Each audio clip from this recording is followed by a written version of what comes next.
wabarakatuh. Waalaikumsalam warahmatullahi wabarakatuh. Alhamdulillah wassalatu wassalamu ala Rasulillah wa ala alihi wa sahbihi wa mawalah. Bagaimana kabarnya siang hari ini? Semuanya sehat? Masih bersemangat ya untuk mengikuti pembelajaran kali ini? Pembelajaran kali ini kita materinya adalah Al-Quran Hadis. Baiklah, sebelum kita memasuki materi Al-Quran Hadis pada siang hari ini, marilah kita bersama-sama berdoa kepada Allah. Mudah-mudahan kita diberikan kemudahan dan diberikan ilmu yang bermanfaat oleh Allah Subhanahu wa taala. Al-Hadihin ya Al-Fatihah. A'udzu billahi minasy syaithanir rajim. Bismillahirrahmanirrahim. Alhamdulillahi rabbil alamin. Ar-Rahmanir Rahim. Maliki yaumiddin. Iyyaka na'budu wa iyyaka nasta'in. Ihdinas siratal mustaqim. Siratal ladzina an'amta 'alaihim ghairil maghdubi 'alaihim waladdallin. Amin. Alhamdulillah, kita sudah mulai belajar ini dengan doa. Mudah-mudahan kita diberikan kelancaran dalam pembelajaran Al-Quran Hadis kali ini. Amin ya rabbal alamin. Silakan untuk lebih berkonsentrasi, silakan untuk merapikan tempat duduknya dan buku-bukunya terlebih dahulu. Silakan yang ada di meja dirapikan terlebih dahulu. Baiklah, sebelum melanjutkan pembelajaran, Bapak ingin membacakan daftar hadir kita pada kesempatan yang hari ini.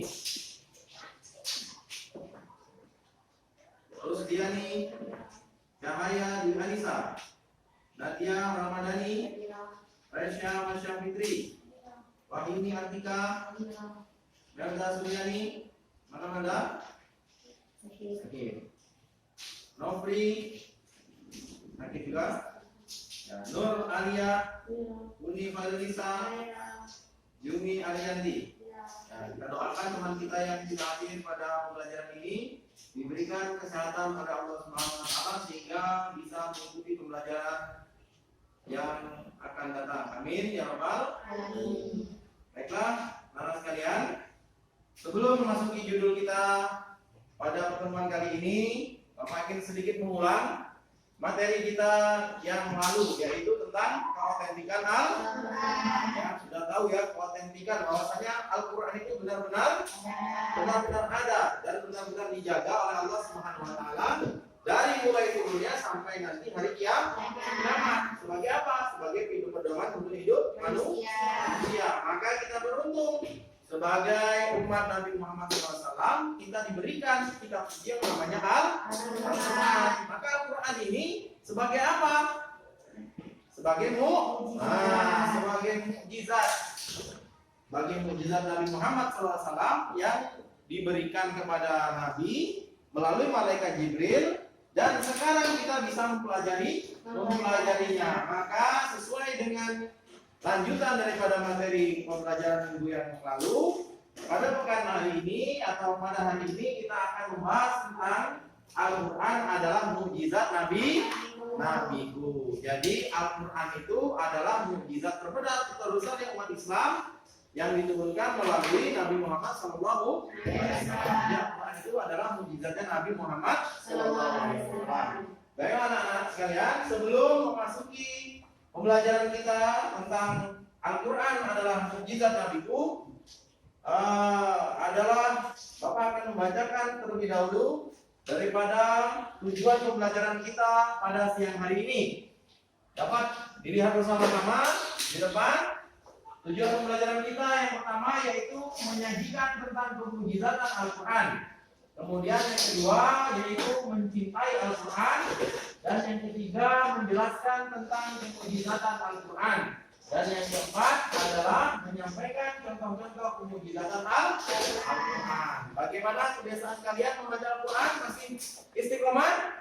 Ya, masih dibaca Al-Quran setiap hari ya? Nah, jadi itulah sesuai dengan tujuan kita. Salah satunya itu mencintai Al-Quran. Baiklah, anak-anak, itu tadi tujuan pembelajaran kita pada siang hari ini.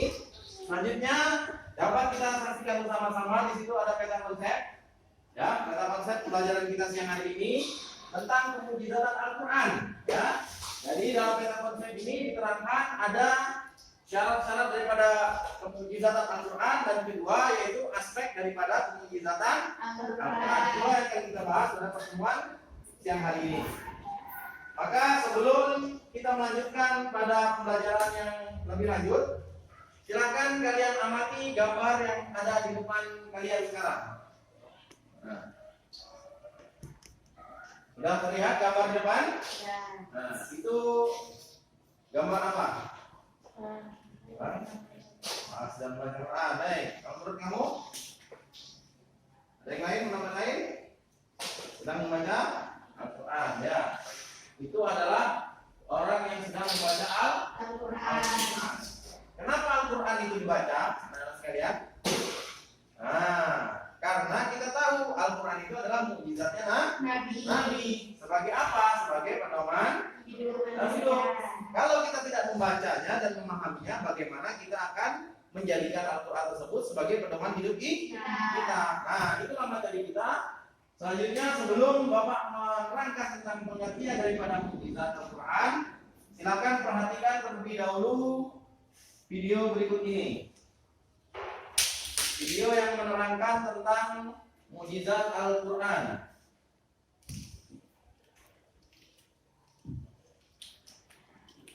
Kita urutkan dulu dari atas, terus ke bawah. Nabi-nabi yang mukjizatnya itu tidak bidang keilmuan, maka hilang. Contoh, Nabi Ibrahim alaihissalam, mukjizatnya dibakar tapi dia selamat. Ya narukuni, wahai api, bardan, sejuklah engkau, wasalaman, selamat. Allah Ibrahim, bagi Ibrahim. Keluar Nabi Ibrahim alaihissalam. Sekarang kalau ditanya mana? Itu tadi video yang bersama-sama sudah kita saksikan tentang mukjizat nabi-nabi kita yang terdahulu sampai dengan Nabi Muhammad SAW. Maka sekarang kita masuk pada pengertian daripada mukjizat tersebut.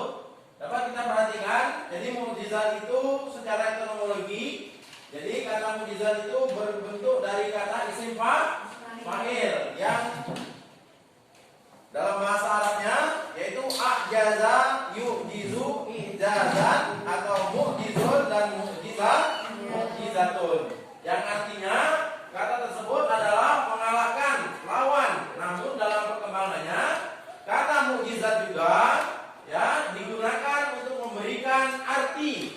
Ya, kata mukjizat itu diberikan untuk memberikan arti apa? Sesuatu yang hebat atau yang luar biasa. Jadi mukjizat itu adalah sesuatu yang hebat atau sesuatu yang luar biasa. Itu disebut dengan mukjizat. Nah, kemudian dari makna Al-Quran mendefinisikan mukjizat itu sebagai berikut, ya. Jadi mukjizat adalah hal yang bertolak belakang dengan kebiasaan, tidak seperti biasanya, dan melawan tantangan dengan selamat. Jadi mukjizat itu tidak seperti biasanya, tidak seperti pada umumnya, ya.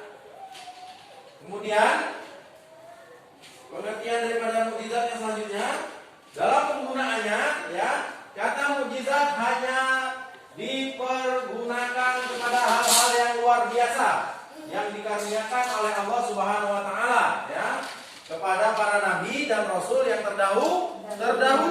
Jadi mukjizat itu diberikan kepada nabi dan rasul yang terdahulu, ya, dikaruniakan oleh Allah Subhanahu wa taala kepada nabi dan rasul. Tujuannya apa? Tujuannya diberikan mukjizat itu. Jadi tujuan diberikannya mukjizat, diturunkannya mukjizat adalah untuk membuktikan kebenaran pengakuan dan ajaran-ajaran para rasul. Jadi pada zaman dahulu itu banyak yang menentang daripada dakwah nabi dan rasul untuk mendakwakan agama, untuk mendakwakan tauhid.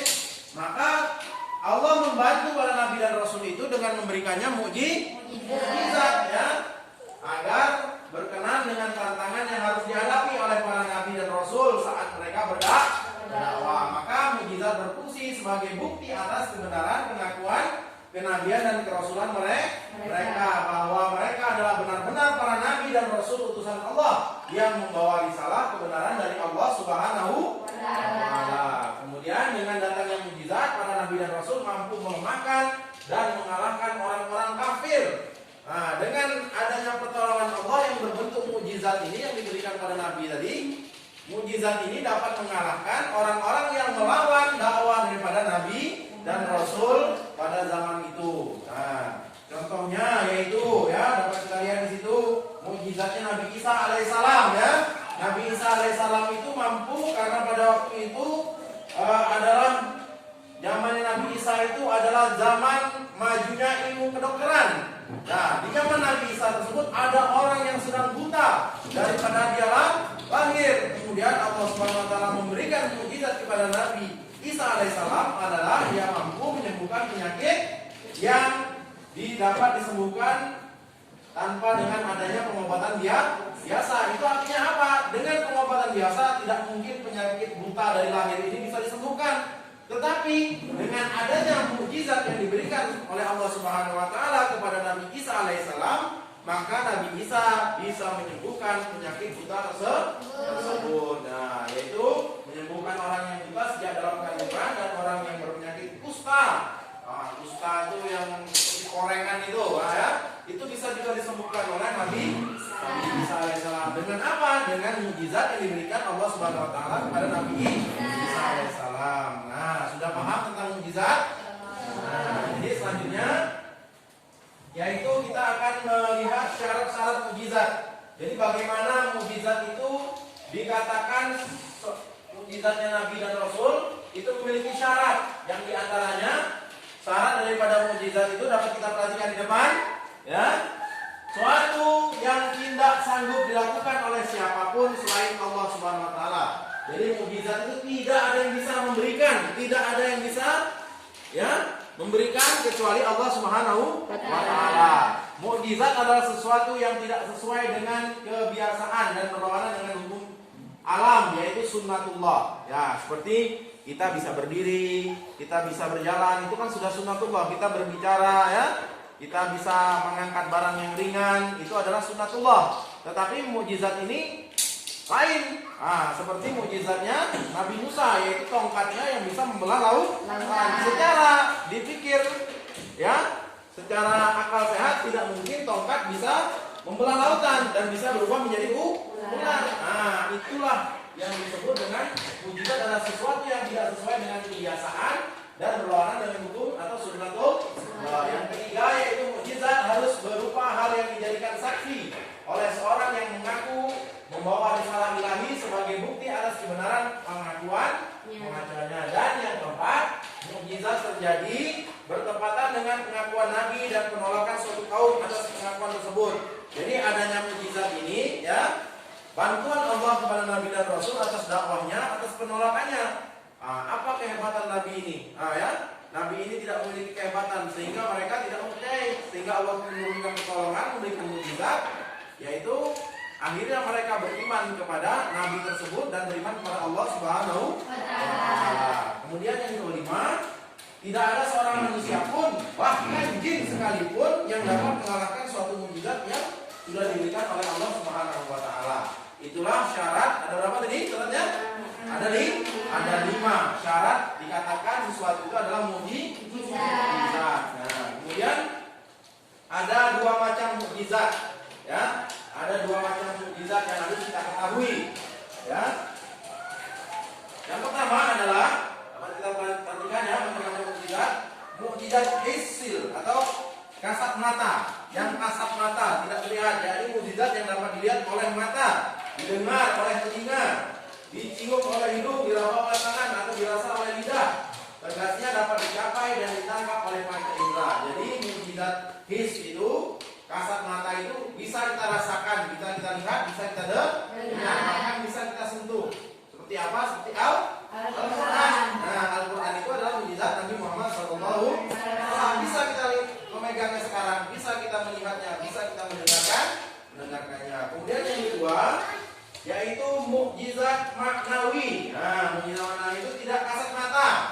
Ya, ada yang kasat mata dan yang kedua tidak kasat mata, yaitu tidak mungkin dapat dicapai dengan kekuatan panca indera, tetapi harus dicapai dengan bukan akli atau dengan kecerdasan pikiran intelektual.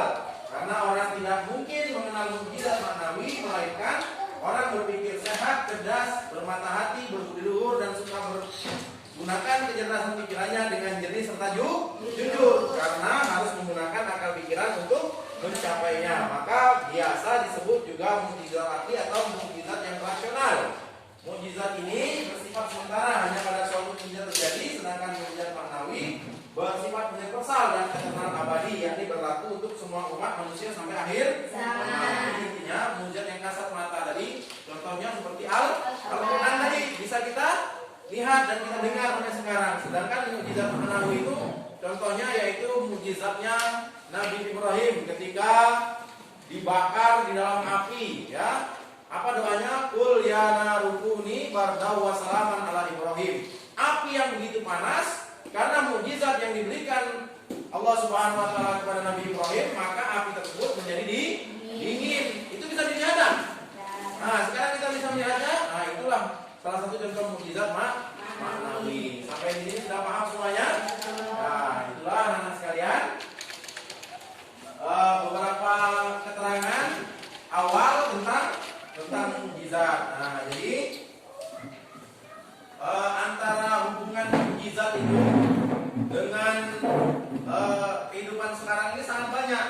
Jadi banyak orang yang tidak beriman dengan mengetahui mukjizat para nabi dan rasul, mereka menjadi beriman. Salah satu turunnya hidayah ya kepada orang-orang yang beriman, yaitu mereka memahami betul-betul adanya mukjizat yang diturunkan kepada nabi dan rasul terdahulu. Nah, ini menghadap ke belakang, membuat dua kelompok. Ini kelompok pertama, ini kelompok yang kedua.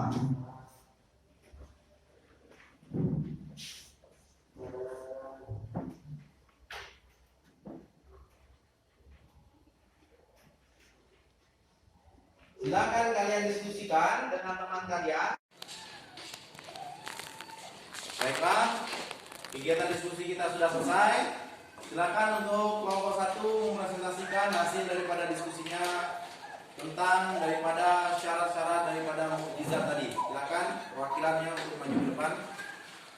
Yang lain untuk memperhatikan presentasi daripada teman kita. Silakan duduk di depan. Syarat-syarat mukjizat. Sesuatu yang tidak sanggup dilakukan oleh siapapun selain Allah Subhanahu wa taala. Mukjizat adalah sesuatu yang tidak sesuai dengan kebiasaan atau berlawanan dengan hukum alam atau sunatullah. Mukjizat harus berupa hal yang dijadikan saksi oleh seseorang yang mengaku membawa risalah ilahi sebagai bukti atas kebenaran pengakuannya. Mukjizat terjadi bertepatan pada pengakuan Nabi dan penolakan suatu kaum atas pengakuan tersebut. Yang terakhir, tidak ada seorang manusia pun, bahkan jin sekalipun, yang dapat mengalahkan suatu mukjizat yang sudah diberikan oleh Allah. Ya, bagus. Coba berikan tangan. Ya, silakan duduk kelompok 1. Silakan kelompok 2 untuk mempresentasikan hasil daripada diskusinya.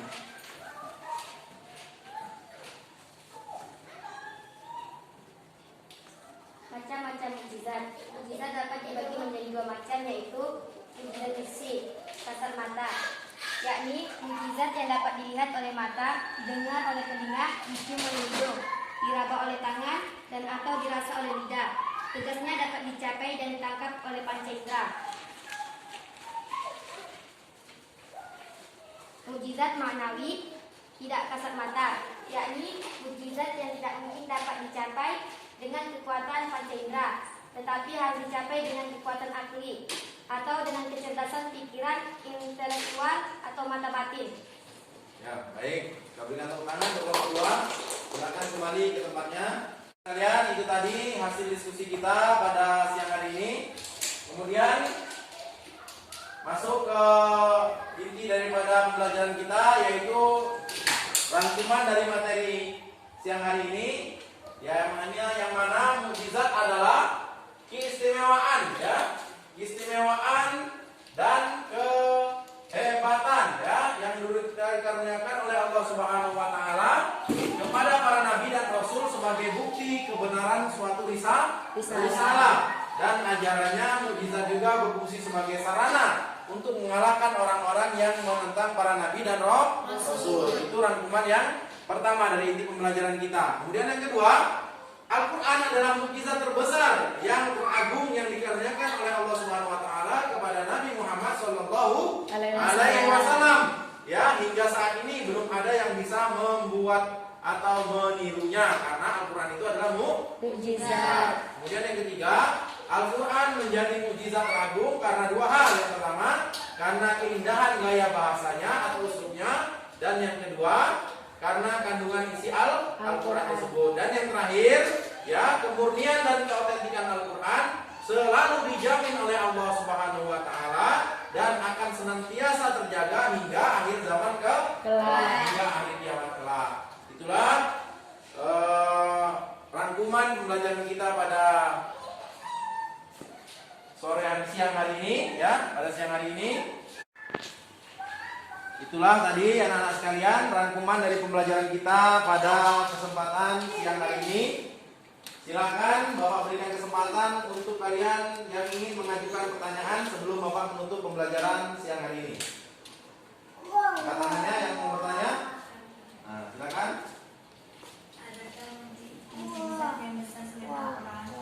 Nah, ya, langsung menjawab ya. Tadi menurut penjelasan tadi, mukjizat yang paling besar itu apa? Al-Quran. Memang sebelum Al-Quran ada mukjizat-mukjizat lain yang diberikan kepada Nabi dan Rasul terdahulu. Tetapi karena Nabi Muhammad SAW adalah khataman nabiyyin wal mursalin, Nabi penutup, ya, dari sekian Nabi dan Rasul yang terdahulu, dan Allah telah menyempurnakan agama ini, yaitu agama Islam ini, dan menyempurnakan daripada mukjizat yang sudah diturunkan dari sebelum-sebelumnya, yaitu Al-Quran. Maka tidak ada lagi mukjizat terbesar selain Al-Quran. Nah, kenapa? Karena Al-Quran ini adalah penyempurna mukjizat yang diberikan Allah Subhanahu wa taala kepada Nabi daripada mukjizat-mukjizat yang terdahulu. Ada Nabi yang sudah diturunkan Taurat, kitab Taurat, Zabur dan Injil. Tetapi Al-Quran lebih lagi sempurna dan lebih baik. Nah, itu mukjizat yang paling sempurna yang diturunkan Allah kepada Nabi Muhammad SAW. Jadi jawabannya tidak ada, ya, tidak ada mukjizat yang lebih besar daripada Al-Quran. Sudah paham? Ada yang mau bertanya? Ya, kalau tidak ada, baiklah. Sebelum Bapak menutup pembelajaran kali ini, ya, Bapak akan memberikan tugas kepada kalian.